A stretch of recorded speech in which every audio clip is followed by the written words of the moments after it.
কেন জিকির আমরা করি বেশি বেশি কেন জিকির?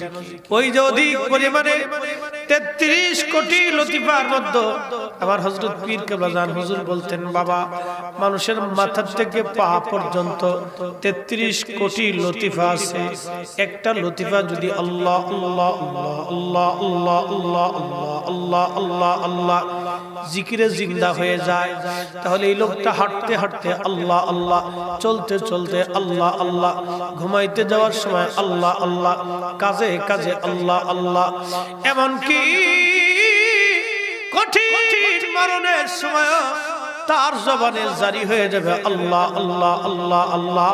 কবরে যাওয়ার পরেও তার চালু থাকবে আল্লাহ আল্লাহ, মেহেশরের মাঠেও তার চালু থাকবে আল্লাহ আল্লাহ, ফুলসিরাতের ঘাটেও তার চালু থাকবে আল্লাহ আল্লাহ, বেহেশত যাওয়ার পরেও চালু থাকবে তার আল্লাহ আল্লাহ। একবার জোরে বলা